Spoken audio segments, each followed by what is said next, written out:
take over and give us our business hours.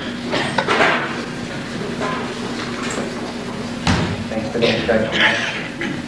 Just a brief bit of business. We have a report of the nominating committee on a slate of officers and directors. The directors are to serve for 3-year terms and the officers for 4-year terms.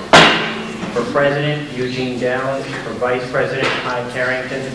For secretary, Ed Sapiga. For treasurer, Bob Britton Jr. The directors, Isabel Anderson, William Britton, and Ed Sapiga. I will at this time accept any nominations from the floor. Stand up so we know what they look like. I'm standing.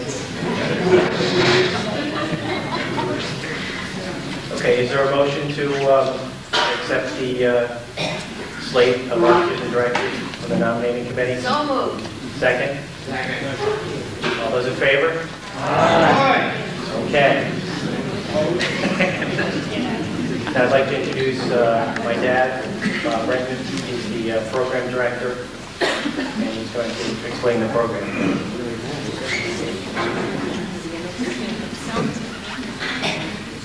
Good evening, and thank you all for coming. I think we have between 150 and 200 people here, which is, again, a wonderful showing, and it shows how much Bethany people are interested in the history of their community. People have been here and have witnessed a lot of the history.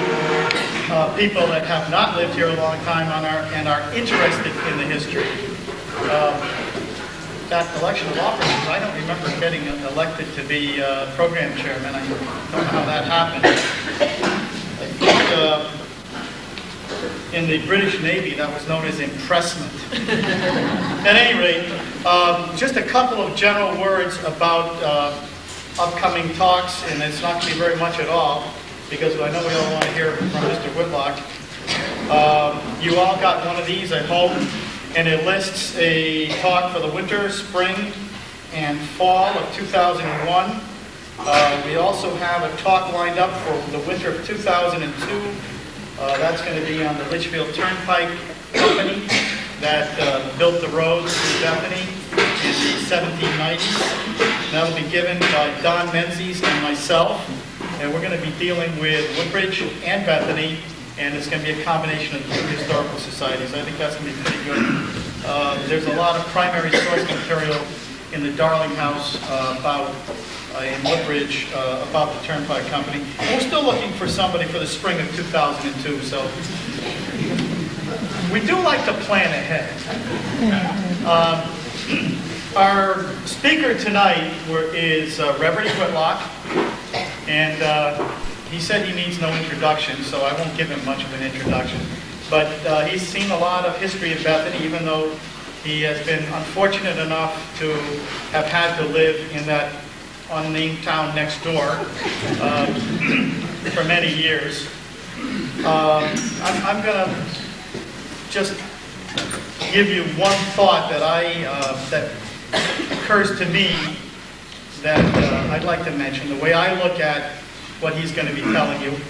His family bought in Bethany in 1917 and moved to the town while they were working, while the income came from New Haven. This was something pretty new this early in the century. And it was in April of 1907 that the last stagecoach ran between New Haven and Waterbury. 10 years later, really more through the change in the automobile than in the change in the road at that time, it was possible for people to actually work in New Haven and commute to Bethany. Big change in a short period of time. And this is where Reverdy Whitlock comes in.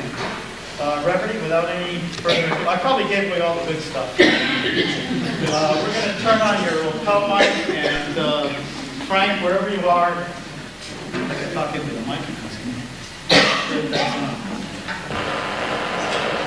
Doesn't sound good.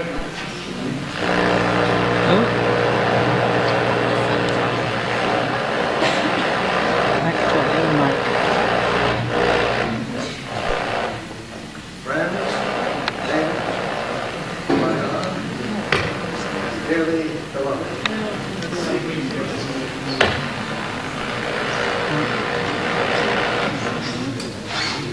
Frank? We should do away with technology. Okay. That was the... Well, let's see how that goes.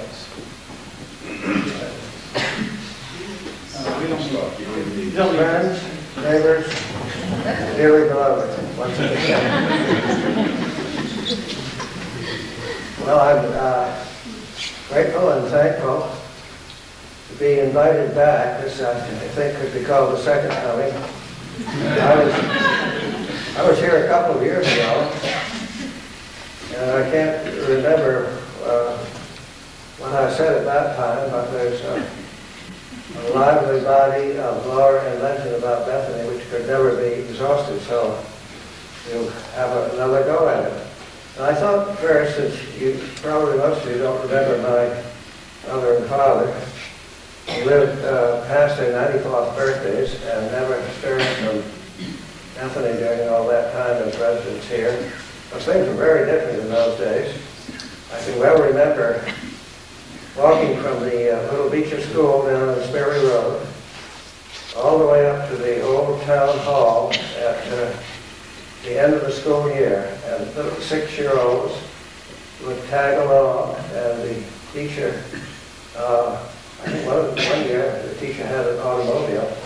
She took some of the littlest ones, but most of us walked, and we thought nothing of that. On a hot June day, it was a bit of a chore.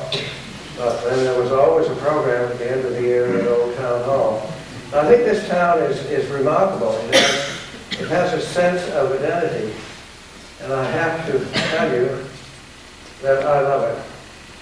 And love can be dangerous sometimes. It leads you down the wrong path. But in this case, I'm sure my love for this town will never end. And I enjoy coming back. I feel at home here. I feel as if I were among friends of mine. See you except in a dim outline, but I think you're out there. And I wonder if you would put up for a few minutes with several little essays which I've written about Bethany, about the family. Every year for the last 30 years, I've done a Christmas month.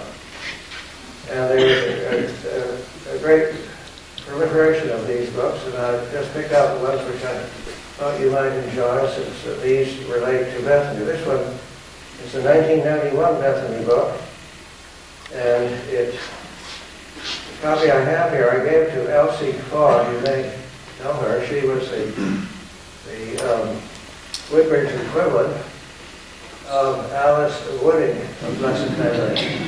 And we both have lost treasures in the deaths of these two extraordinary people who, certainly in our town, Elsie was the last of the indigenous population. She was eccentric, and that is a good quality to have, I think. We are losing eccentricity. We're all being homogenized.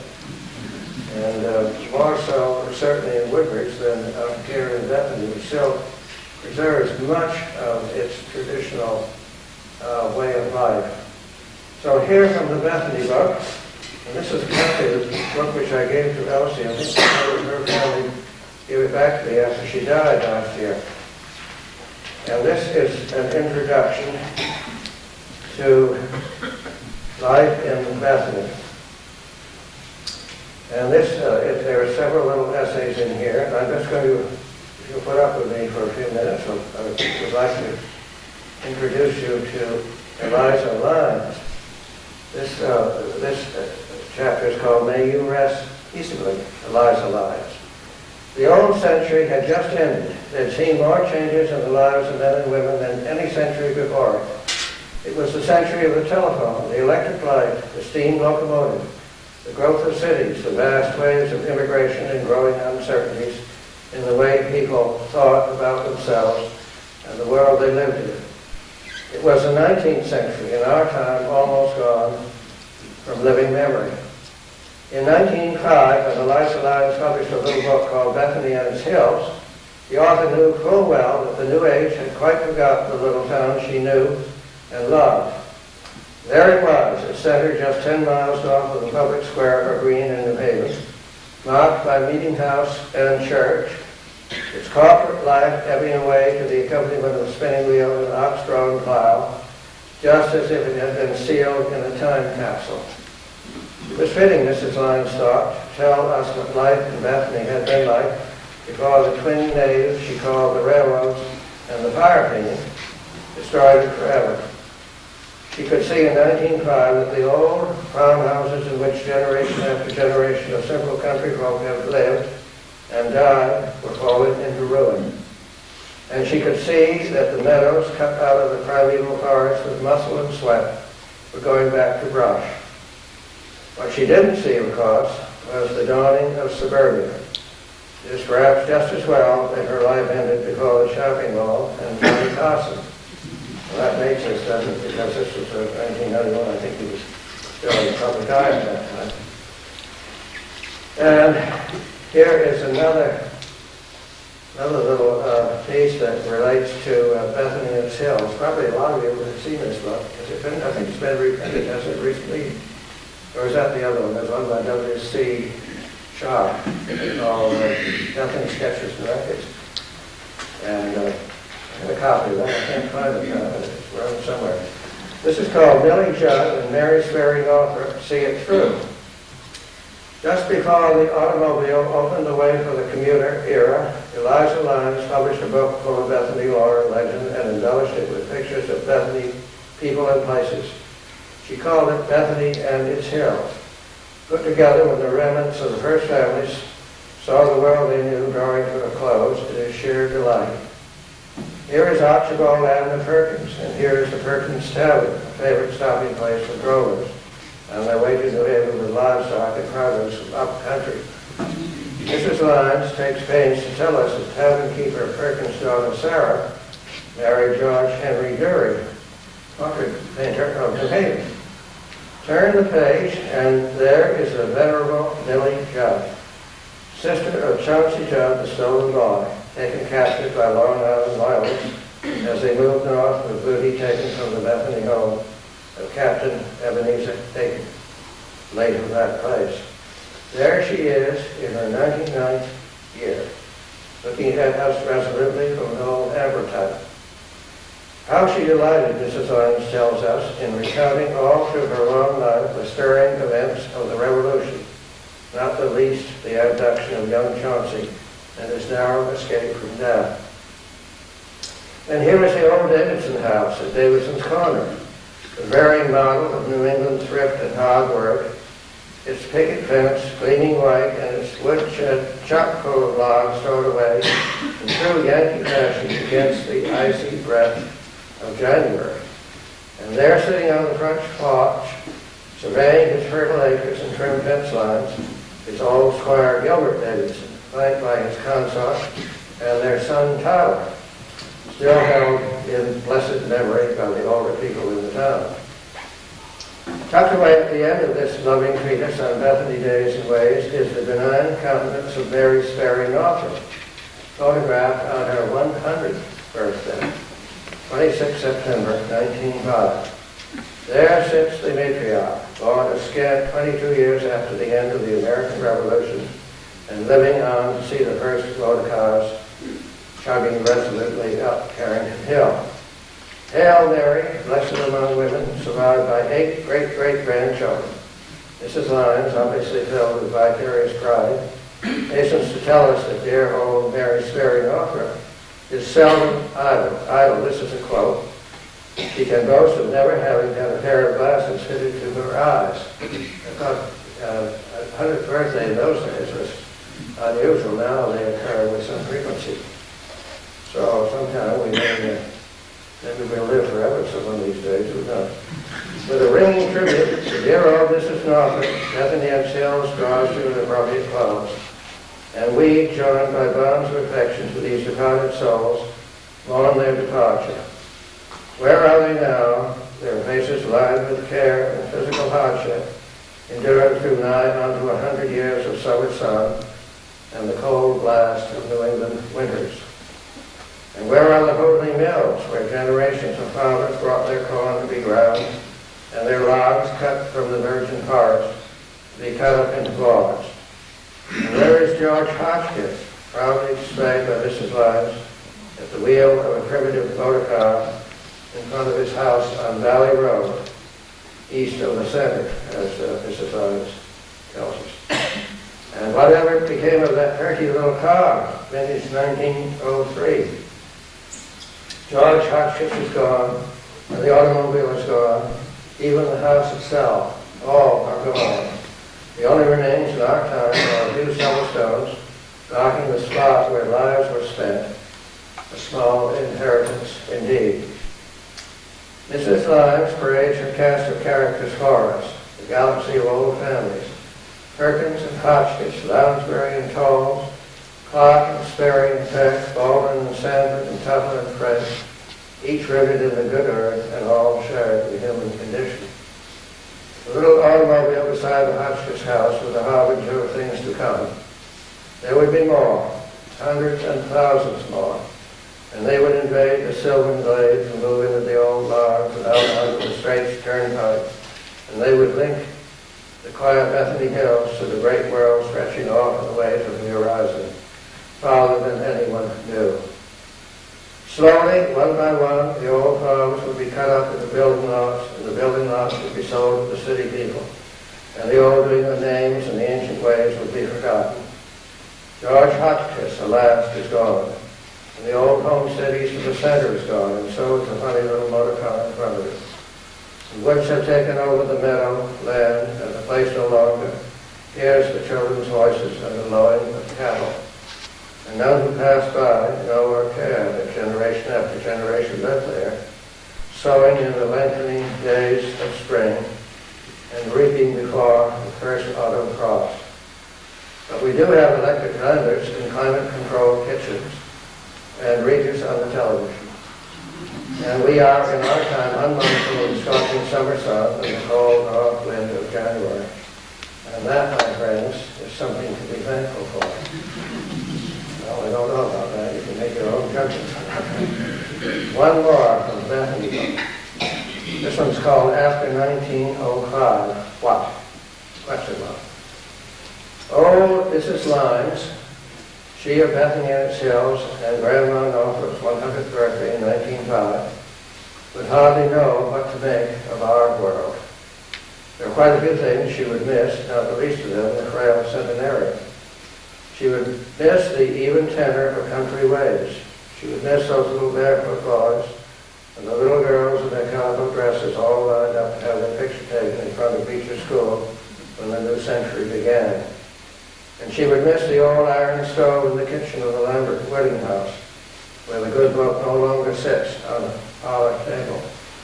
It could be hoped, of course, that she would understand that the winding cart path that led up to the old wedding place had to be straightened out, and the grass that grew in its middle buried in the blacktop.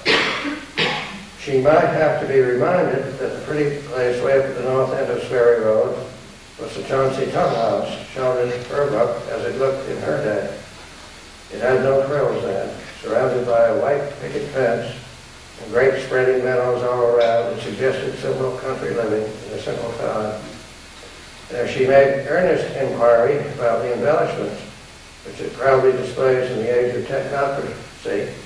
She would be told that the Sizer family, who moved there from somewhere else back in the depression days of the 1930s, liked it that way. That's the end of that. I liked it that way the way it was before. As for the Peter Perkins house, that odd little hip-built example of pre-revolutionary Connecticut architecture sitting proudly on Old Abbey Road in 1905, she might be told that it should have been pulled down years ago. Charlotte is 1205 sash and the old apple tree out front. It sadly lingers out its last days surrounded by tractor trailers and the debris of a vast transit trucking firm parking lot. But it should be recalled that Mrs. Lyons was no stranger to change.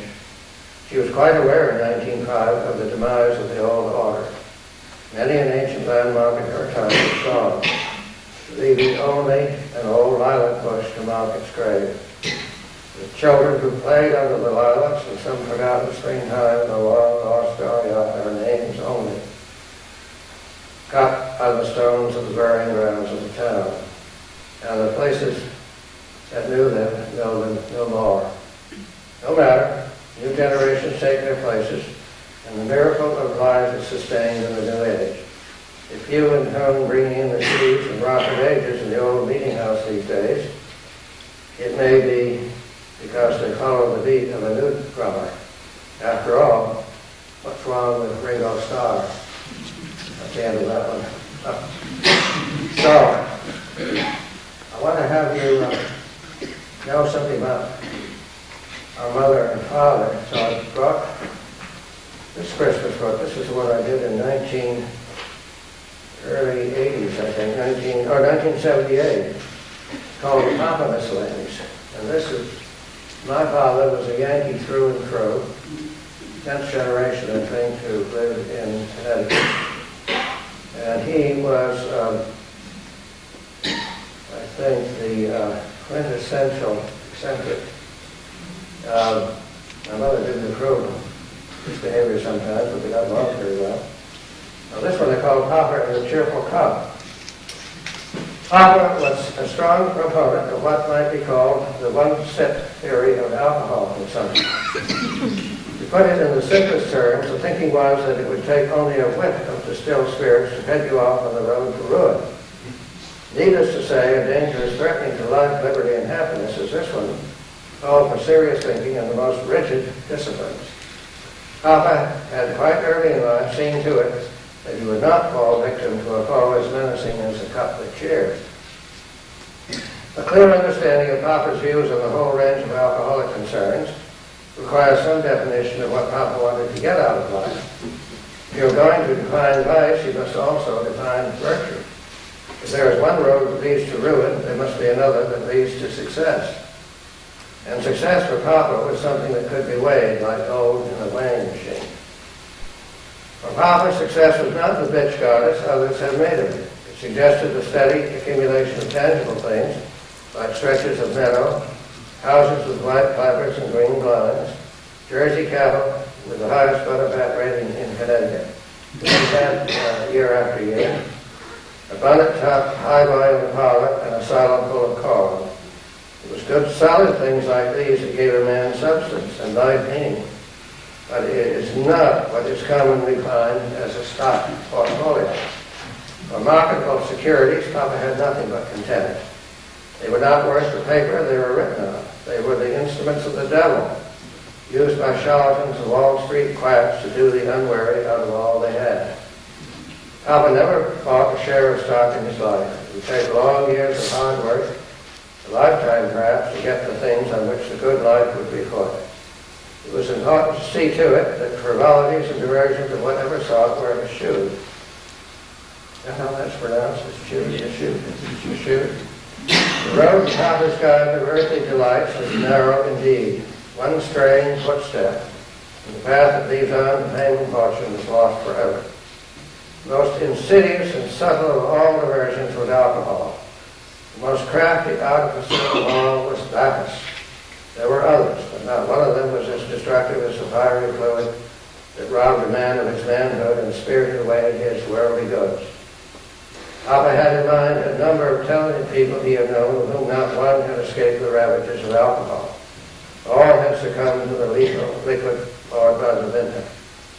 Golden lads and lasses all had been bitten at last by the serpent and stung by the adder. It was sad to think of them, so lovely in youth and so ravaged in age. One way or another, they have all paid the price for the bacchanalian revels. Papa took perverse delight in holding them up as object lessons, like the fat lady in the sideshow. The moral was clear. The path of virtue, which Papa had virtually followed, could produce visible and tangible rewards. In the end, the cold water pledge would show a handsome profit. Someone somewhere along the long progress of Papa's life must have reminded him that the problem of alcoholism might be vastly more complex than he was willing to admit. Didn't he know that the rigid taboos of the Puritan code, more inflexible than ever in the late Victorian world he had grown up in? He was born in 1885 and lived until 94 years old, what would that be, 1979. Were driving his contemporaries to seek refuge in the dubious comfort of their dry martinis. It wasn't quite possible that the real enemy of society was the jungle world engendered by a mobile and competitive society filled with tensions which quite literally drove them to drink. If these questions were ever asked, Papa turned a deaf ear to them.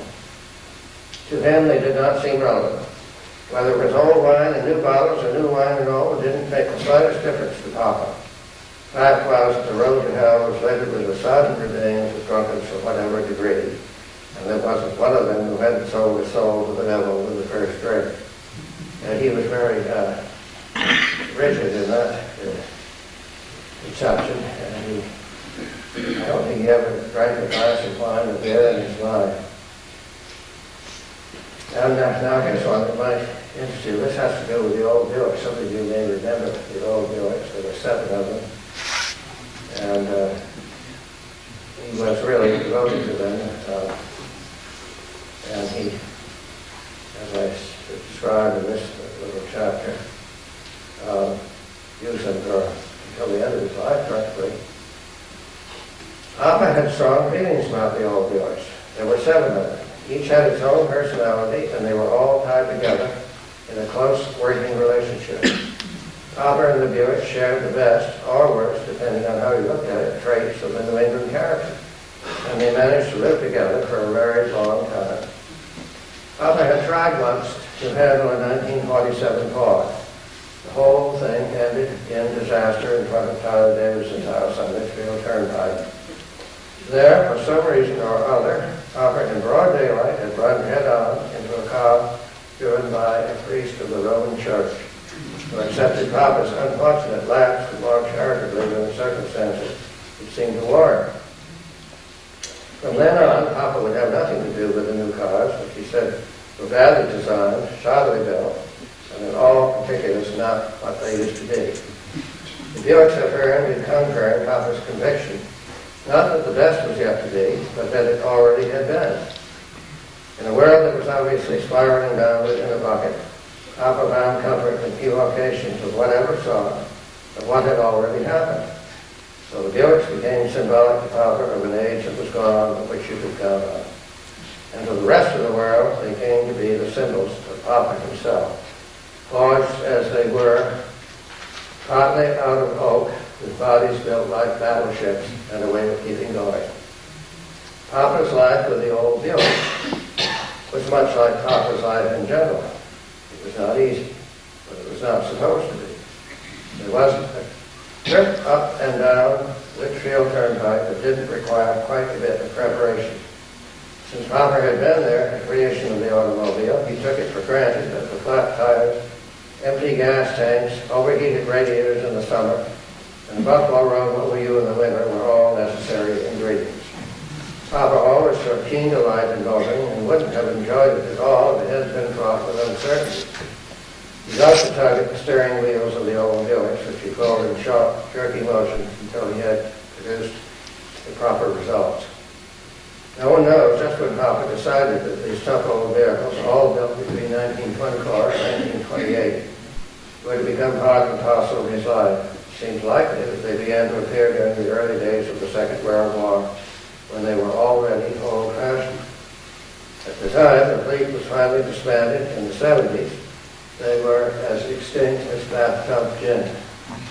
In between these years, and temporary withdrawals for repairs at Mr. Brown's garage on Hobart Street, it just kept going. Papa was quite unwilling to admit that lapses from active service ever occurred, but they did.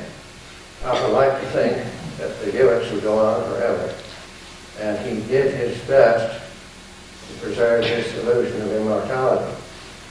For the most part, the Buicks were acquired by bargain. Papa always took keen delight in any transaction just as long as it didn't involve the transfer of money, which suggested to him the decadence of the present age. There were advantages in finding out what someone wanted and then trying to arrange a slot. In New England, such transactions traditionally had called into play all sorts of artful manipulation. Obviously, the upper hand went to the craftier and stealthier protagonist, which was just what Papa wanted. Seldom did he suffer defeat in one of these struggles for economic supremacy. In this way, it came about that each Buick had its own body of folklore. There was, for example, the turkey car. This was a fashionable model known as an opera coupe, which Papa had exchanged for a Thanksgiving turkey from the Whitlock farm. It carried only one passenger in front, the driver, and two in back. The arrangement made it possible for Shaw was our mother. We never have known just how it came about, but we called her Shaw. This was before the days of the Iranian problems. But she was always Shaw to us. The arrangement made it possible for Shaw to keep an eye on everything that was going on without suffering from the enforced familiarity of sharing the front seat with Papa. Although the turkey car had covered quite a bit more than 200,000 miles when Papa got it, for years and years, it was one of his favorites. Then there was the broom, the elegant and massive, most massive of all Papa's Buicks. It had an oval window on each side of the tonneau, just large enough for Tristan, Shaw's St. Bernard, to get his head through. Looking like something from an African safari ready for mounting on the wall of a wilderness cabin, Tristan liked to climb up on the back seat, push his head through the oval window, and accompany Papa and Shaw on trips. This was quite a sight. On the Bethany to New Haven run, Tristan became a familiar sight, and for Papa, a companion and confidant on longer journeys. There was as much similarity between the raceabout and Papa's other Buicks as there was between the little old lady on Boston Beacon Street, market basket, and shoes and all, and her New York niece all dressed up for her debutante ball at the Lola of Astoria. You could say that there was a family resemblance. Turkey car and the broom were as hefty as Wagnerian sopranos. Designed with a raccoon-coated, dipped glass, and unfettered youth of the F. Scott Fitzgerald era, the raceabout was quite different from the others. It had long, flowing lines and a rumble seat. I think we're going to see that on the slide presently. In the summertime, you could put the top down and the windshield too if you wanted. Where could you find a vehicle so thoroughly tuned to the restless energies of the jazz age? The lost generation of the 20s found the raceabout ideally suited to its taste, and so did Papa. In warm weather, it was his special favorite. Seems likely that it brought back memories of his first automobile, a Stephen Sturrier with great brass headlights and an acetylene tank on the running board. Papa's affection for the runabout was shown in various ways. His jaunty appearance suggested some modification of the somber color schemes chosen for the rest of the Buick fleet. So Papa had the raceabout done in maroon and black, not a stopping combination of colors, but at least one that defined its special role. After it came out of the paint shop, all bright and shining, Papa decided that the raceabout was to be his special Buick, which meant that as flagship of the fleet, he would hardly carry old 182. And so, until the Buicks were sold years after, the raceabout bore the simple 3-digit number plate that had been the handmaiden of Papa's youth and an assurance of stability and continuity in a changing world. Old 182 was one of Papa's most precious possessions. It was part of the mythos of the family. Its origins were as remote as the creation of the world. It had regenerating powers that suggested that it would go on forever. It was part of the shared experience of joining the family together in a common life. He had been with Papa in the days of his youth. He was 24 in 1909 when it had been put on his first car.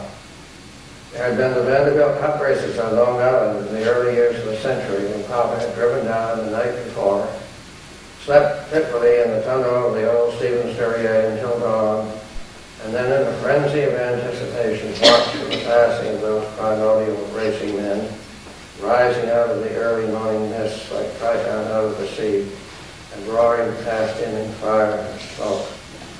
In a moment they were gone, but not before they had put on some sort of immortality. Papa would never forget those blood-stirring days of the Vanderbilt Cup. Then there had been the football games, on long blue October afternoons, with girls in Gibson garb and Boston waists and great plumed hats, and bunches of violets and an aura of unattainable innocence. Long years after, Papa recalled them, always a sense that they, like life itself, had eluded his grasp. Through the blue October afternoons, and the girls innocent and shy, and the violets, pulsed life itself. Papa always linked 182 with these lucid moments in which his youth was received. And so it was important that to the raceabout, right in its new maroon paint, should be entrusted the symbol that stood for the most intense feelings Papa knew. Here we touch upon an important aspect of Papa's life and work. It was his conviction that people spend far too much time and effort on things they don't want and probably don't need. Papa had it all figured out. What the Buicks were to transport, oatmeal was to nutrition. Oatmeal, abounding in unnamed beneficial elements, could support a person, actually with some left over, and 14 cents a week. I don't believe it. Papa's calculations were probably made in pre-war $2, but that robbed his argument of little of its effectiveness. He delighted in tossing out the oatmeal formula to audiences willing to share his concerns about the high cost of anything. Papa introduced it with devastating impact when any member of the family seemed heading toward indulgences that Papa didn't approve of. He was never impressed with the counter-proposal, often injected when the oatmeal regimen was being discussed, which it frequently was, that an all-oatmeal diet could be a bit tiresome. The important thing about oatmeal, Papa said, was not whether you liked it or not, but whether or not it would keep you alive. Papa was sure that it was quite unnecessary to spend more than 14 cents a week to meet this important objective. Papa always came out on top in these debates, as he did in everything else. Although Papa never persuaded anyone, including himself, to adopt a total commitment to the oatmeal crusade, his arguments did strongly suggest that if you didn't waste, you wouldn't want. Papa and the Buicks customarily attracted much attention from the public wherever and whenever they appeared, a bit like Catherine Hepburn on Hollywood Boulevard. Papa paid not the slightest attention to, nor in any manner sought, these popular plaudits. He was not an actor seeking warm responses from an audience. It never occurred to him that his behavior, unconventional as it was, should in any way be of interest to anyone but himself. It cannot be emphasized too strongly that the Buicks were not there to amuse, or satisfy an acquisitive whim or a vain indulgence. They were there for one purpose, that was to get Papa from where he was to where he wanted to be. This they did very well, and it may be added, at a very low cost. And that was really what Papa had in mind in the first place. That's quite a story, those old jokes. I wonder where they are now. I'm sure they're in preserve somewhere.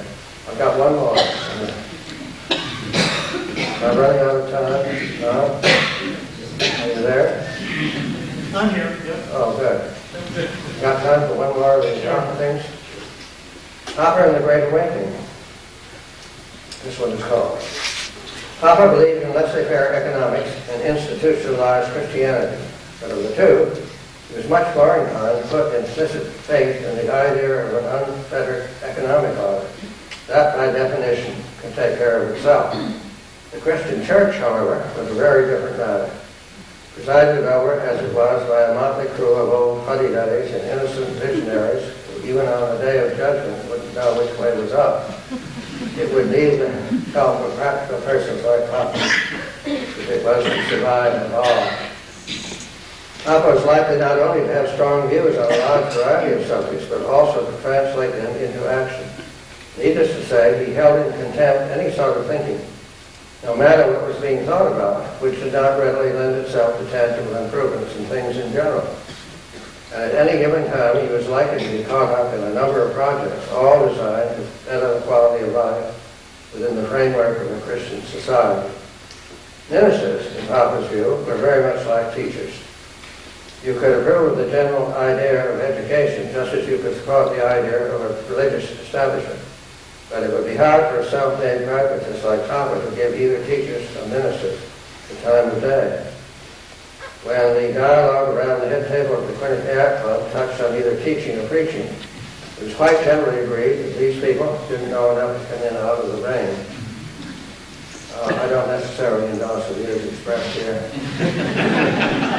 The problem, of course, stemmed from the fact that neither the wearers of motorboards nor golf cars had ever had to face up to the ultimate test of their manhood, that is, needing a payroll. Despite these deficiencies, however, Papa was quite willing to support religious institutions. In fact, he was inclined to view with some sympathy institutions in general. They were, after all, a stabilizing influence, and it was a good idea to become involved with them, if only to see to it that they didn't plunge off the lunatic edge in their dealings with political, social, and economic matters. The power of the purse to keep them in line. His churches were supported by the rich, and since the richer you were, the more conservative you were likely to be, it would logically follow that churches would become apologists of the status quo rather than agencies working for social change. That's debatable. There was then a solid consensus at the Quinnipiac Club that by and large there was nothing to be lost and possibly something to be gained by working from within the religious establishment. It was a well-known fact that the elder Pierpont Morgan had from time to time entertained in great magnificence every Episcopal bishop he could coax into his lavishly appointed private railway car. There was certainly nothing to be lost either in this world or in the next by maintaining a handshaking, backslapping, first-name rapport with the local curate, even though you couldn't regale him with popping champagne box in your own pulpit. It was the principle of the thing that was important. It is no wonder then that in the long, bright summer of 1928, Papa hired a chubby, cheery seminarian to come and preach in the little Methodist church set on the hill on the west side of Litchfield Turnpike up by Bethany Lake. The whole thing was Papa's idea. Papa hired the preacher. He came. Papa asked Mrs. Booth if she would play the parlor organ. She did. Papa not only attended the services held at 4 o'clock on those long summer afternoons, but he persuaded quite a few farmers and summer people to enroll along with him the whole cheerless length of bringing in the sheaves. Now Mrs. Booth, bouncing joyously up and down, pumped away on the Hammond parlor organ. I can see this in my mind's eye to this day. There were times when the little instrument wheezed and gasped in diminuendo for want of enough air to keep its tubes functioning the way they were supposed to. These intervals, which were accompanied by an almost complete cessation of sound, spurred Mrs. Booth on to renewed efforts, and she usually finished in crescendo whatever it was she was playing. In addition to the service of song, there was a sermon preached by the seminarian, Mr. Prater, good name for a preacher, isn't it, who had been engaged by private treaty with Papa.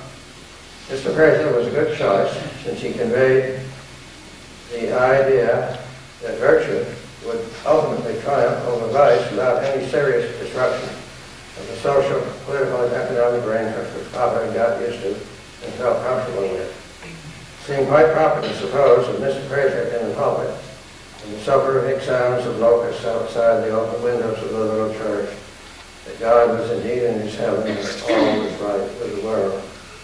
All in all, it was a great success. Some of the farmers came and some of the summer people. If there wasn't enough in the collection plate to pay Mr. Prater, Papa made up the difference. He had never missed a payroll in his own corporate life, and he hadn't the slightest notion of presiding over the default on summer Sunday afternoons. If there had ever been any doubt about Papa's administrative talents, which there wasn't, it must have been abundantly clear when autumn came and Mr. Prater went back to seminary that Papa had played post in a masterful way in his own great awakening in the little Bethany church. And just to show that it could be done with a flair, in preparation for the last Sunday afternoon, Papa had sent out invitations to everyone he could think of, urging attendance en masse at what was to be Mr. Prater's last service. They came from everywhere. Long after the appointed hour, the little church was filled. They were pushing their way up the long flight of steps that led into the vestibule. The If at that moment the clarion call had sounded and the dead in the graveyard back of the church had risen from their graves, Mr. Craig could not have been more dumbfounded. The miracle of the loaves and fishes had been repeated in the new age, except this time the multitude would be nurtured on the living word voiced by Mr. Craig and embellished with Mrs. Bill's lusty rendering of rocket ages on the film Our Organ. It was all very warm and lovely. Mr. Craig and Mrs. Booth remembered always that Sunday in the little church on the hill near Lake Bethany where Papa had made the welcome ring. What is the welcome? Anybody know? Any idea? It was the kind of thing Papa enjoyed doing. There were all those people making their way into the little church. They had come to hear the good news and they had gone away happy. And for Papa, there was a clear indication of one of his most cherished beliefs. That was that all it takes is one person with a will to do things, to get things done. That's the end of Papa. Papa miscellaneous. I've got one about my mother. Have we got time for this? It's only 8:20. It's really over one topic. So I'm going to, this is just a short one. And here she is. This was entitled Shaw and the Hesitant Muse. Shaw lived in two worlds. One was the old house on Litchfield Turnpike, which Papa had bought when the road that ran past it was a dusty cart path in summer and a mire in mud time. The other was quite different. It was a world of celestial harmonies stretched out beyond Litchfield Turnpike, beyond the stars, beyond time and space. How I wanted her to take me through this shimmering threshold of sensuous delight, but she never did because she never could. So I stood outside hearing the muted cars through closed doors. There were times when I hated music. As a child, I never understood my mother's obsession with it. She had a way of withdrawing into her inner world and hurt me and left me destitute. It was frightening to learn, and I did very early on, that this sweet compulsion transcended even her love for me. Once when I was quite small, I remember coming into the house on Litchfield Turnpike. It must have been May, because of the pungent smell of violets. The old house was always filled with flowers and music. Shaw liked to gather up whatever she could find in her own flower garden or in the fields and woods. In the spring, she took us to secret places where the trailing arbutus grew under the dry leaves left from the autumn before. And in the days before winter came, we looked for fringed gentians. After the frost had repealed the eating ground, Shaw delighted in bringing in black alder and bittersweet, bright berries that lasted all winter. And long before the lengthening days heralded spring, Shaw had the pale narcissus with its delicate fragrance scattered around in every room, rooted in small dishes filled with pebbles and water. Each season had its own delights. It must have been May. On that evening, I can recall the thick, sweet scent of violets and the sound of my mother's voice. Higher and higher it rose until it seemed that it had reached the gates of heaven. Although I was much too young then to translate the solemnity of that moment into metaphor, I know now that my mother's voice was the morning stars singing together and all the sons of God shouting for joy. Shaw was endowed with unfathomed musical talent. In the first decades of the century, she had sung in traveling opera companies to audiences eager to hear the light operas of Victor Herbert. It was the age of the operetta, the Red Mill, the Runaway Girl, and Blossom Time. Soon the blandishments of Lillian Gish and the synthetic dramas of the many-caroled Pauline would delight these same audiences, but for the moment, Shaw moved into tears and laughter in those last days before the coming of the celluloid dream factories. Victor Herbert and Blossom Time may have beguiled a whole generation of music lovers, but Shaw knew that the world of music held greater challenges than light opera. She would go to New York.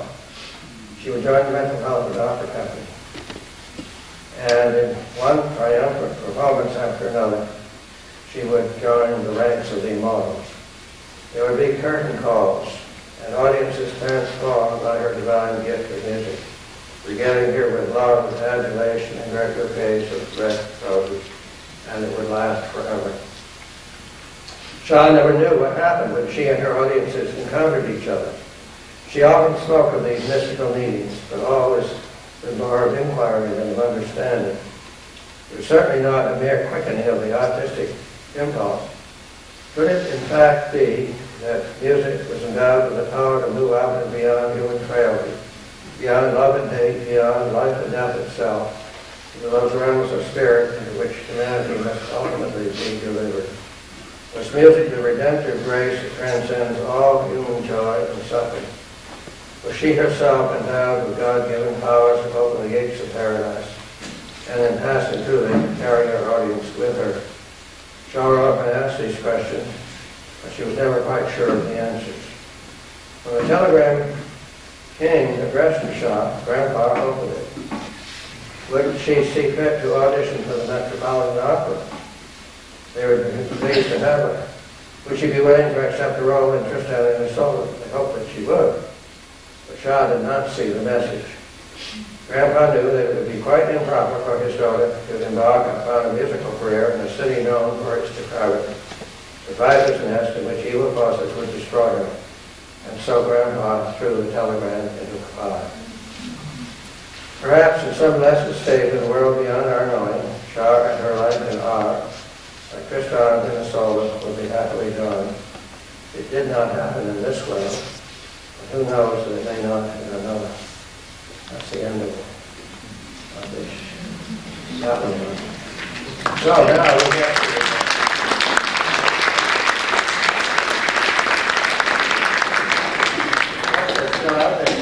They're still out there. I think what I'd like to do, we're going to be showing the slides that will illustrate the kind of things that Reverdy's been sharing with us. Be careful of the machines and the wires. If you want to just stand up and stretch for a minute, and he's got some slides that we'll go through quickly. And at the very end, we have a 4-minute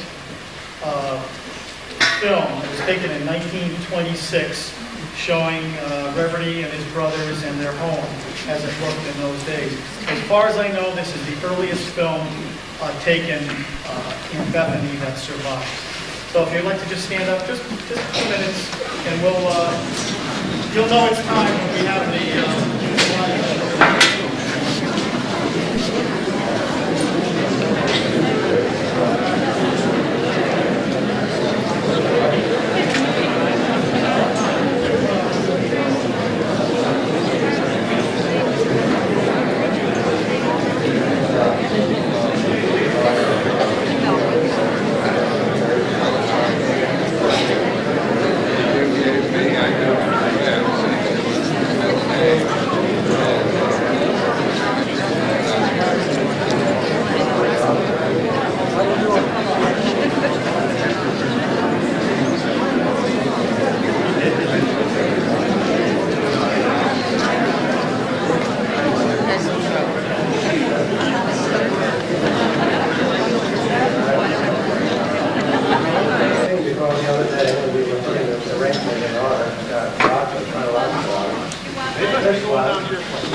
Okay, now let's see how this one works here. Well, that's Harvey Hale. Now here is his son, Elias Hale, who was a merchant in varying fortunes. He was affluent one year and poverty-stricken the next. He had courted the tin market in the United States at one time. That was in one of his, I think, in the upturn of his economic cycle. And he had 5 children. I'm going to see them here in a moment. That's not Elvis Presley. Well, it looks a bit like him, doesn't it? And that's Uncle George, who joined the Confederate forces in the Civil War and met his brother Charles Reverdy, after whom I was named, several times. We know that he survived the war because they met after the signing of the treaty at Appomattox. But the family never saw him again, never heard from him, and his fate is unknown. My father spent a lifetime trying to discover what happened to his Uncle George. Now there's Charles Reverdy. I remember him very well. I used to sit on his lap, I remember, when he came to visit us, and he told the most wonderful tales of valor during his exploits in the Civil War. He described the day when he had caught a bullet out of his thigh, and he still had a scar. He did this with a knife and no ends. And he lived until 1924. We knew him very well. He used to visit us. Soon there will be no one alive who remembers a living veteran of that war, I'm sure. Because here I am at age, what is it, 20? Okay. 87, but I don't know. Yeah. How did I get to be so old? Anyway, great people. And here are the pale girls.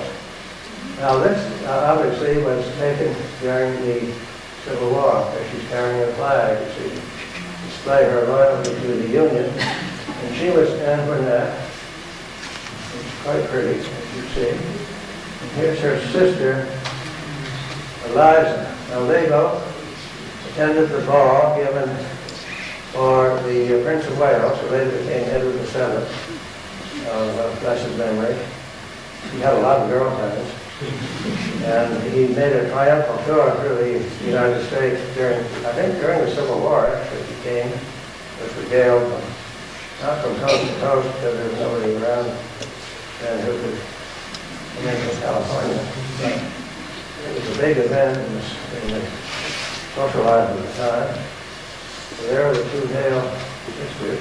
Here's the old Whitlock homestead, and that hard path that you see is now Route 7, known in time when I knew it as a child as the Denver Road. The house looks derelict. However, this photograph was taken after the family came up to New Haven, and my father came in 1900, and the house was burned by tramps that started at it. Isn't that amazing to see that lonely road there? There's a gasoline station on the side of the old house now. And I think the cellar hole is still exposed. We've been there. I used to go fishing in the Watt River around that exactly house. And we went with my father, fished on a little bridge. And there's a millstone, I think, on the Ferry Road, Whitlock homestead, that came from the Watt River. My father contracted with somebody to have it removed. Surely they ever had the clear title to it either, because who owned the millstone in the middle of the river? But nobody ever challenged him. So, that's the story. Now, here is Whitlock. These are my great-grandparents, Abel Whitlock, and his wife, whose name was Susan Ann Drummond. And we look, I think they're ready to go to a funeral.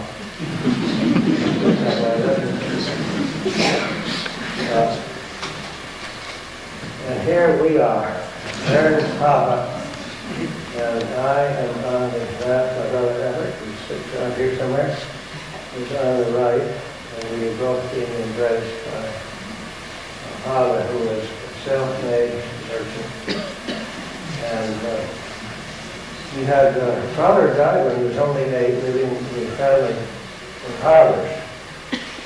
Harvard was not a happy thing in those days because there was no Social Security. And those families were called to help members of these various families when they were in trouble, and that's how they got by. They sold my father left New Haven as a boy of 15 in 1900, bought the stock and trade of his bookseller, Uncle William Kingsbury, and hung out his shingle. That's how they all occurred. So we were, I guess I would be how old, about 5 or whatever, probably 6. Jesse, too old than that. And here we are. That's my mother. She knows that's a little blurry. There were only 5 of us here. And there's a Model T Ford, a turntop, in the driveway. You see in the back of the where my mother said. And one more, another came in 1924, so we know this photograph had a date just for April 8, 1924. So that's Everett on the left, and I come next, and I head took over. And I think Manson's standing up in the back, Gilbert sitting next to my mother, and there's little John, who died in 1997, I think. So there we are, and there was one more coming. That doesn't happen for a couple of years after this photograph was taken. Now here is the old 182 of the time. Now that stretch of road on Litchfield Turnpike is just north of what's called Dead Man's Corner. You can see what it was like in the springtime after the snows were not as much of a problem as mud. And soon after this photograph, I think in 1917 Rio was taken, that the road was paved. And the old 182 sits on that license plate. Oh, it's right outside where we are right now, there's the coffee. So, here is another stretch of that same line. Can you imagine making that trip from New Haven each day and under those conditions? But we soon got a respite from these problems, and my father lobbied in Hartford while I think Russ Stoddard's grandfather was doing the same thing for the Alley Road at the same time. So there was a lot of competition between the two. The Alley Road was paved in 1918. And we came out with that the hard surface road and went only as far as Villanova and which we had. So, I don't know how my father lived through those daily trips, but he did. And here is a 19-something Ford. Can't read the legend on the sign on the side there, but he's in there for keeps, I'd say. This is a plot of a map showing the 2.5-acre tract we had around the old homestead of Woodbridge, Bethany line ran right south of that house on Litchfield Turnpike. It burned on November 20, 1927. Not a brick was left standing. And here are the barns. I remember well sitting in front of that window up on the second floor there, and it's a place where we played on rainy days sometimes. There's a little outhouse sitting next to it. And my father came home one day and found that the light was burning in the bubble there. And he charged me with full responsibility. I remember getting whacked severely for something I tried to explain to him that I had nothing to do with that bastard. But it didn't help me at all. And here is another view of the barn. You can see the silo. Everett climbed almost up to the top of that silo one day, which was a taboo on that venture. And he paid for his indiscretion. Got stuck before he got up to the top, and there was no way to get him down. I think I can't remember who came up to rescue him, but finally it was a tense day, I remember, because my father came home during this unhappy lapse from virtue, and I think there were words. Now those bonds, I think, were there after the house burned, and after the Brinkins came to live in Bethany. Now you can see only the foundation, the round concrete foundation where the saga village started. But we had quite a large farm operation at that time. And here's another view of the same farm. It's a slightly different position with the grape arbors that we had all around the place. Everything was white on the farm. We had white poultry. Trees were whitewashed every weekend. We had white stones for a well curve. And we used to spend hours on weekends going all around Bethany, pulling the white stones from the stone walls and taking them home. And some of them, that well curve is still there. You call it now, right? So here we are hanging. My father bought the first mechanical hanging equipment with that ungainly tractor, which I think you've seen in the next slide. In, I believe, it was 1918, I think, 17 or 18, I think. And I think there'd been some repairs on the lawn. You can see that they'd re-standed around the out there. And there's the packing. I think it was the first tractor ever used to own in Bethany. I know it's under text. Now here's the house. Off to the right, in the top there's the scene which we saw at the beginning with another and 5 children. And we look, this is the south side of the lawn from the house. Off to the left is the schoolroom where we were taught as all children by our grandmother. And in rainy days, we played on that porch, I think, so well remember. We didn't count the hours either. We used to have happy time. There's the same view from the porch and the grape arbor. And I think there's a car sitting in the driveway off to the right there. Probably about a feet. Another view. Another view.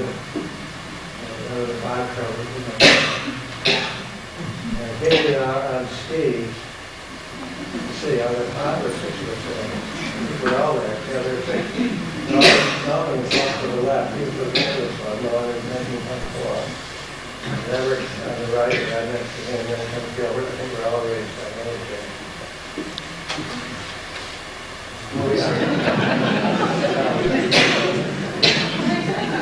There's my father. He was always formally dressed. He had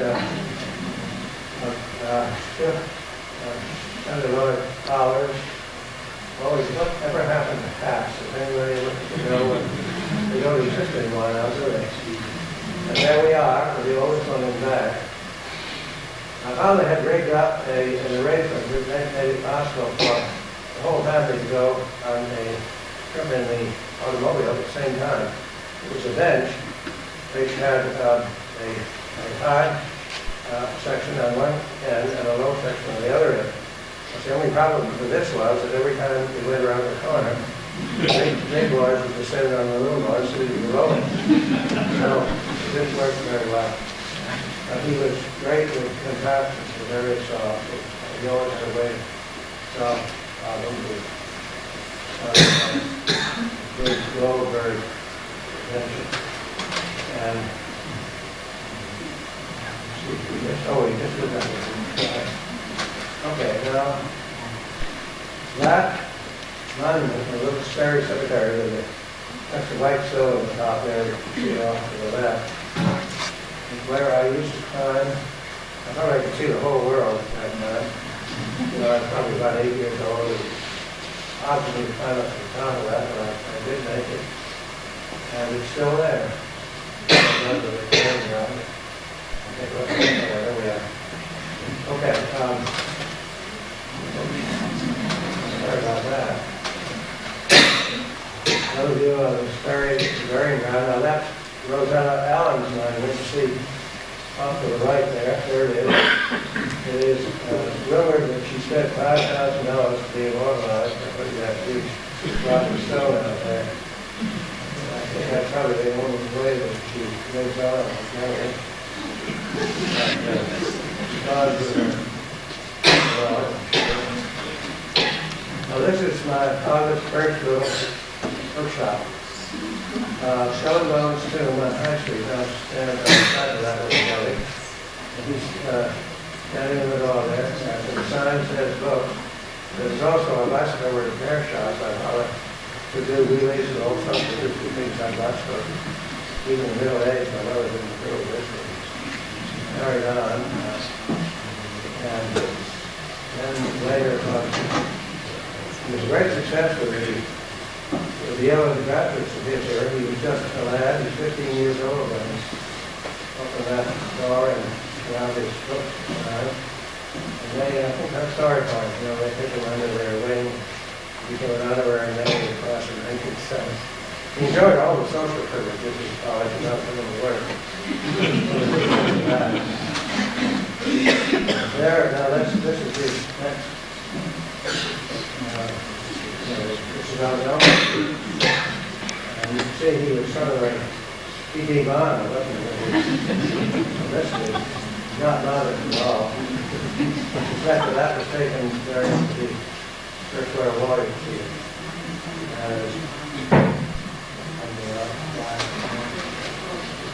That was a later building, which was owned a long time ago.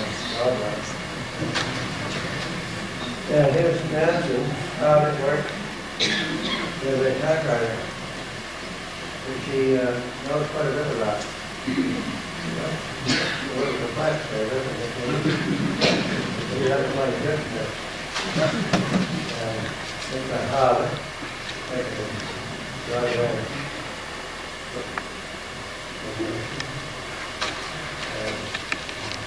Here we are back to the old teaching school. I'm not in that picture, but I know some of those children. It was a year or 2 years before or after we were there, I think, in the school year 1924, 25, I believe. That little schoolhouse, again here, she was a brick pile, and there was a big hot-bellied stove in the back of the room. Of course, the children who sat next to the stove were overheated, and those who sat in front were cold on winter days. And the rule was we had to take off our sweaters or jackets, no matter what the temperature was outside or inside. It didn't matter at all. So, and often the ink is frozen in the ink out, and it was a little bit. Here it is inside. Now you see that empty desk in front? That was a Hazel downstairs. She was a first grader. And where the 2 boys are sitting in the back on the left there is where that was my desk. And in back of me was Hazel Munson. No, not Hazel Munson. What's her first name? Yeah, it was Hazel Louser. And that's what's there. In back of me the Olive Munson. Yes, and she later became Olive Hollis. Paula Hollisman, she used to walk all the way from the London north of Bethany Lake into Westville to get to Ridgewood. We often saw him carrying a sack over his back on a stick. Paula stopped every time they met him on the road. Paula would offer him a ride. There would be a formal exchange, negotiations. Mr. Munson said, well, he said, I don't accept heritage. I will accept the ride if you'll have me pay for it. And he handed my father a dime. He paid for his trip. It was a long 10-mile walk. So, one guy was a teacher in this little school who lived in Hamden, and she was paid $8 a week. I think after a year or so, she started something less than that. She lived in Hamden. She walked across the gap and arrived at school before 9 o'clock when the morning exercises began, and then she walked home again at 9. Now this might have been tolerable in good weather, but she had to do this even in winter. She had to and she paid $8 a week for it. So, but the custom was to have teachers going around, as I say, with every different families, with a different well, and they were paid. Here is, the only one I can identify there is a little girl on the left, Dorothy Hill, her name. She married a pastor on the Texas level. She still is. And then there are the Harrison boys. And one of the Harrison boys up foot. And he had shoes, everything was fine. When he didn't, the foot just turned around and had an awful time walking around. Because condition wouldn't exist today, but it's wrong. But we all got along well together. We used to play in a field across the street and have to go over to Wigwam, and then we also tossed balls over the schoolhouse. A couple of children would stand on one side and throw the ball to the other side. That happened noontime, and we had it all. And here's the sale of my father's Jersey herd. I think that dated 1922 or 21. 21. I don't know how that happened. He sold the whole herd at that time. Probably only one copy of that little catalog exists. I think it's in the Bethany library. This is known as Whitlock College. This was the barn which my father started and never finished. I think the depression came along. Hard times came. I think the building's still there. Never used. Here is a two-line dairy milk bottle. I think the red on the top of that bottle, I think the name Gilbert Whitlock, two-line dairy. Wow, I think that's on the other. On the top. Two-line dairy. That name, 1930, another coffee. This is all the precious. And here's the second home circuit. We moved to this house after the fire of November 20, 1927. And the family lived there until my mother's death at 84. My mother and father lived after 91. And that well, which you see a well out there, used to keep milk cool. We had a device that you could turn a handle and raise and lower the milk kind of little tray inside the well there. There's the barn, converted to garage. The tennis court off to the left is the built as children. I remember summer 1930. Problem was that we didn't measure twice and build once. It's the other way around, and we put the fence up in a manner that didn't allow the back part. So we didn't do it that way. There's her mother. There's her Santa Claus. She collected Santa Claus postcards and figures. And that when she paid $2 for that. Her daughter sold it off. She paid 700 copies. She died. And she gets another Santa Claus. That's lovely. Taking out a dog. She had 5 or 6 of those. One died, she had to have her leg, she taken her bed until another one arrived. And then she was resuscitated. That is the Henry Sanford House on Mission Penpot. Later owned by the Austin family. Bill Austin was his wife. There were a few people around the way he lived in.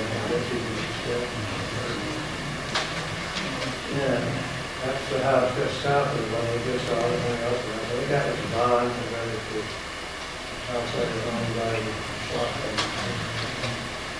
And this one, we knew as, see, that house on Harley Road from Hamden, I think. That's the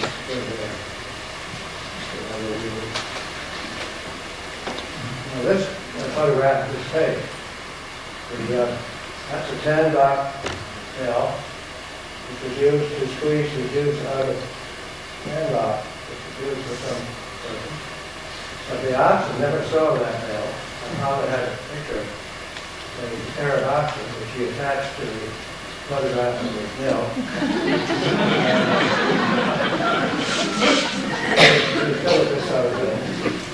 And that mill was sold to Varel Van Arsdale Giles, who was the designer of the Studebaker, which was the first American automobile produced in Ireland after the end of the Second World War. Remember that Studebaker was a beautiful design. He bought the mill. Get down to Greenwich, I think, it's probably still around. I don't know how they found that. There are still a few of these mills around, usually converted to progress. Now that house is where I mentioned in the, I don't know if I think I just read, the house on Valley Road, which was moved by my father to Norrisville. Now the home is one of the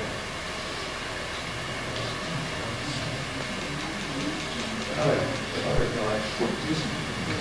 And that's just, you see nothing there now but a few stones, which were the usual telephone.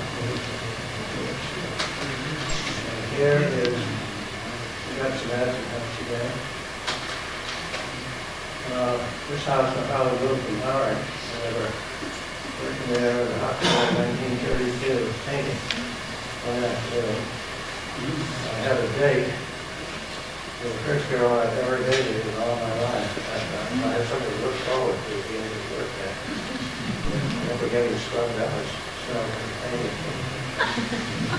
Like that, see later.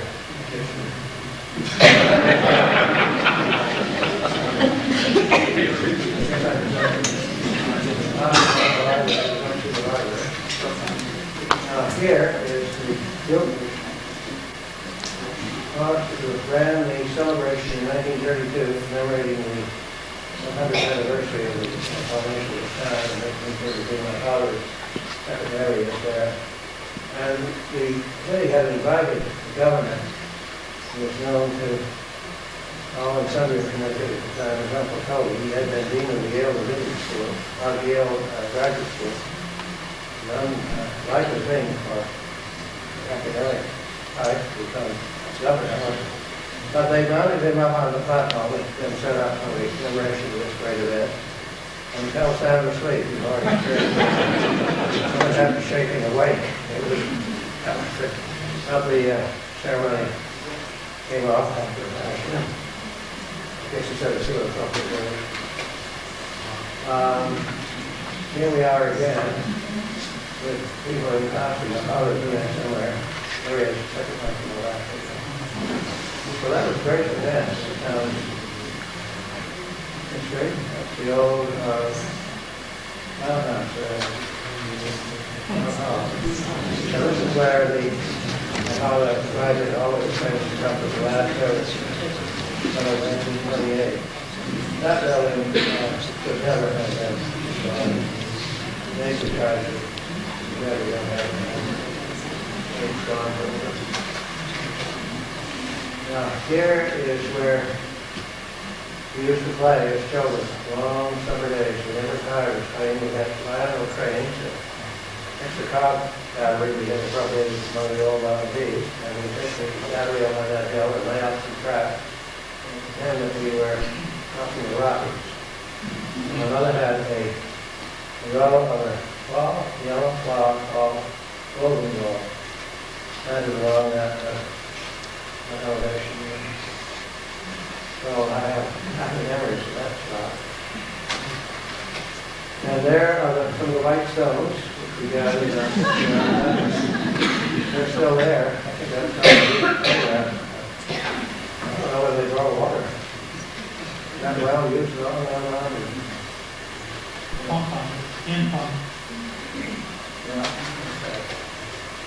There is, so that's the sheet line, is it, the book line?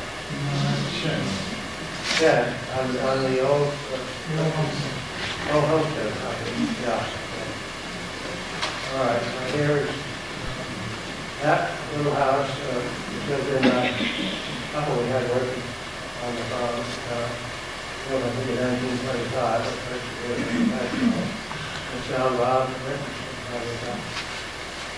so only part of that house was there back in the days of before the fire. And he had it on for each little house. And here is the house moved by from West End. Oh, this is the Taylor house. The salt box sitting from the 1750s, I believe. You think it always had been there. But that house is placed between the old house that burned and the knoll, which we just saw, or golden knoll, in the fall. Where are we now?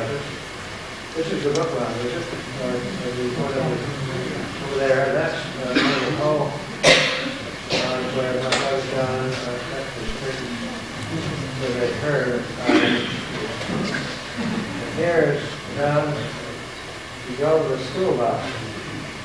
You know, it's early days. And one day when he applied the rates, he found that they did not function. And was a house. Flooded, really fast. But you see, it's a primitive example, isn't it? It's past the inspections today. Another letterhead, Whitlock tile, and I think that tile is named Earl Daly. Earl something. Now, Father prided himself on his letter pack. He had the highest that he saved the name of the idea. And there we are, the over generated with the top of a milk pot. Now, here is the time after our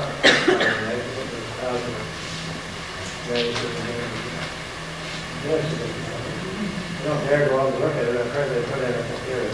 I don't want to see that.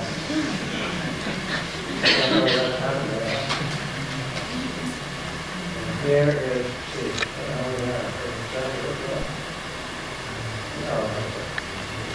oh, it's building right there.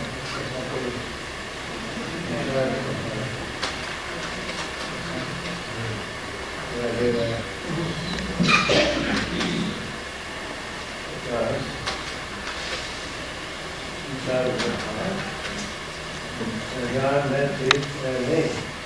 We were inspecting the Declaration of Independence, which was found in the Garlic House. And it was one of the first printings of the Declaration. The first printing was done in Philadelphia by a printer named Douglas. And that printing was carried up and down the Atlantic coast, all the way north to Oxford, New Hampshire, and south to wherever it goes. And within 10 days or so, everyone in each colony knew that the Declaration had been signed, which is the craziest thing. We've been involved on this earth, I think it shows the greatest military power that had ever existed at the time. And we had just a few small militia outfits and powerhouses scattered around from Mexico and others. And it hadn't been for the French, of course, we would have gone down in defeat, but they helped us out. Not because they liked us, but because they hated the British.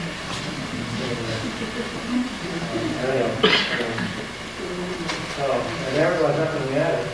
And there's Moxie, and the one on the right is turning into a little copper can. And all that. Yeah. Now this I love that slab in the garage somewhere. I had advertised slaves on it. I bought 3 of them. I think $25 for 3. I was sold at auction.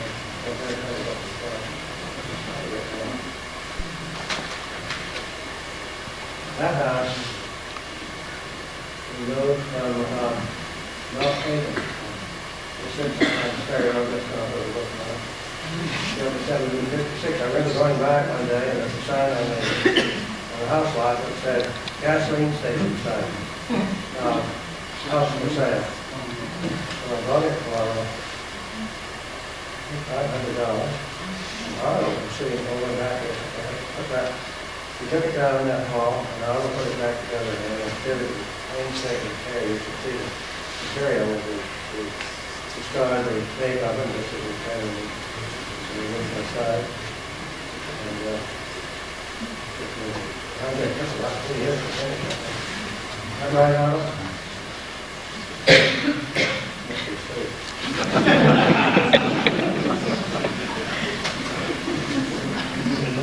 There's the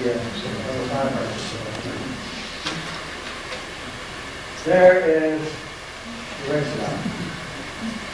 That is the street roadside from Harlem. Very special.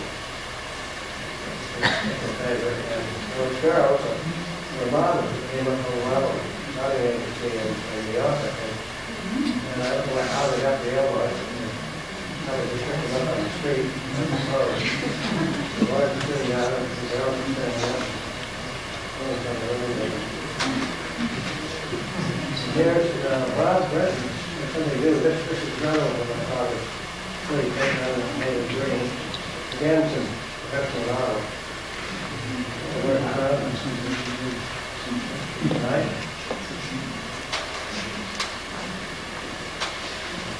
That's the end of the slideshow. So,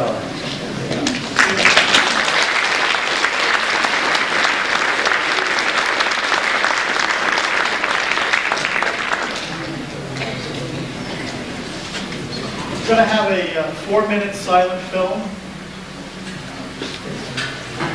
take off your pigment.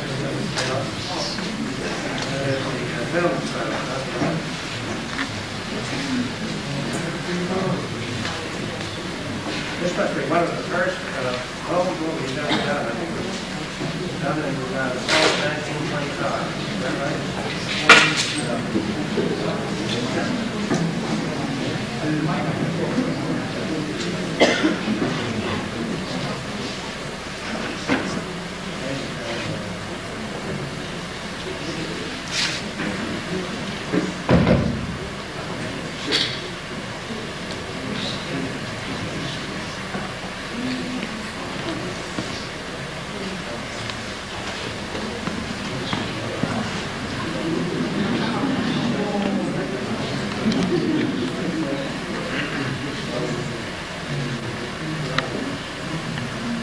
There's my grandmother. She was born in 1853. She remembered living veterans of the Revolutionary War she met during her childhood.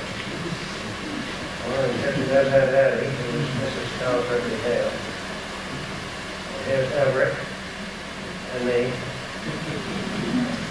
And we're off to school. We are.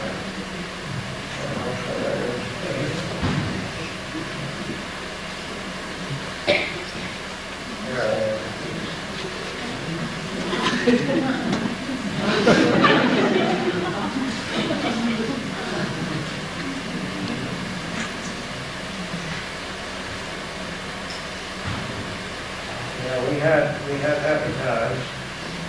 We are actually Leo.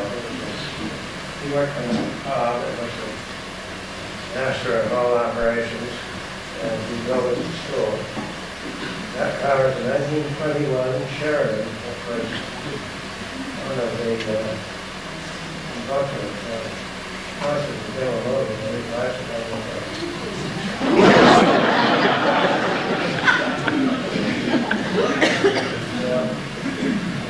these buildings were done in 1925.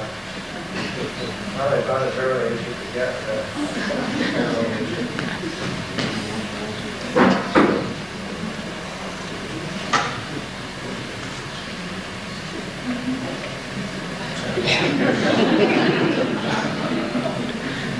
This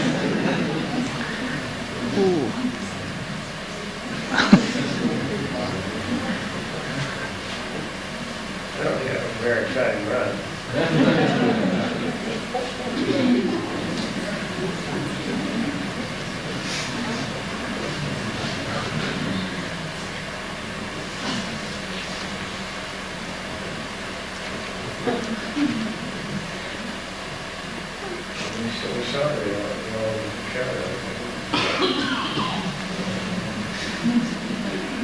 were happy. Sonia was this way herself, and your buddy. That's the biggest. Sonia would fight anything that moved. And she ended up with only one eye, one of her eyes, she lost her eye. I still see her being the woodchuck. She would never let anything escape.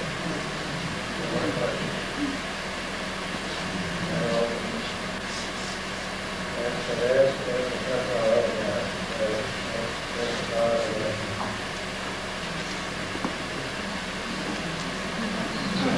That's it.